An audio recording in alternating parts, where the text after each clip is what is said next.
Iran क्या कभी surrender करेगा?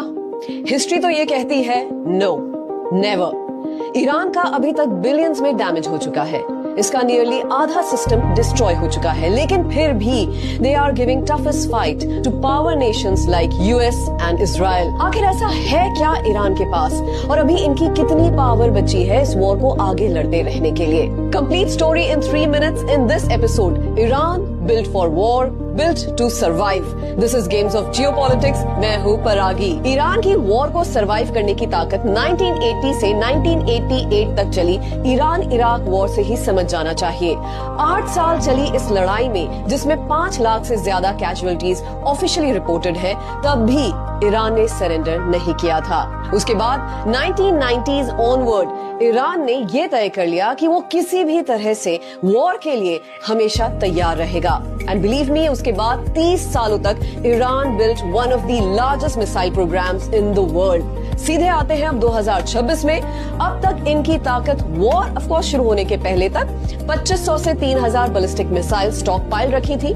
इनफैक्ट कुछ न्यूज जर्नल्स तो ये भी कहते हैं ये नंबर 6000 प्लस भी हो सकता है। प्रोडक्शन कैपेबिलिटी इनकी हर महीने 100 से ज्यादा मिसाइल्स बना सकते हैं एंड 10,000 से ज्यादा डेडली ड्रोन्स प्रोड्यूस कर सकते हैं, वो भी सस्ती कॉस्ट में। अंडरग्राउंड सिस्टम बहुत सॉलिड है, जहां लिटरली इन्होंने डजन्स ऑफ मिसाइल सिटीज बना रखी हैं। ईरान ने सिर्फ वेपन्स ही नहीं बनाए, बल्कि इन्होंने ऐसे सिस्टम्स डेवलप किए जिसे आसानी से डिस्ट्रॉय नहीं किया जा सकता। Even when it comes to their leader, इन्होंने लीडर्स के बैकअप ऑलरेडी डिसाइड कर रखे हैं। तभी तो खमीनी के मारे जाने के बाद भी दे नेवर कोलैप्स्ड। ईरान के पास अभी भी 1000 से ज्यादा medium range ballistic missiles active रखी हैं।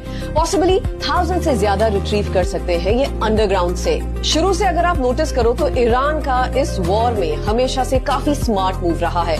ईरान के टारगेट पे रहे हैं oil infrastructures, US bases across Gulf, global energy route, especially Strait of Hormuz, जहां से नियरली 20% दुनिया का ऑयल पास होता है। So in a way, Iran का हर एक स्ट्राइक सिर्फ किसी कंट्री को नुकसान नहीं पहुंचा रहा था, बल्कि it has been bruising the global economy. इसके अलावा इसके 2 बहुत बड़े साइलेंट बैकबोन्स भी हैं, that is China and Russia. Russia intelligence share करता है इनके साथ में, ड्रोन टेक्नोलॉजी शेयर करता है। चाइना की बात करें तो चाइना मैक्सिमम ईरान का ऑयल खरीदता है, तो इकोनॉमिक सपोर्ट तो इनको मिल ही रहा है, साथ में टेक सपोर्ट भी मिलता है इन्हें चाइना से। Frankly, Iran doesn't need full strength to fight, it just needs enough to keep the world on edge, और वो ये बहुत अच्छे से ऑलरेडी कर रहे हैं।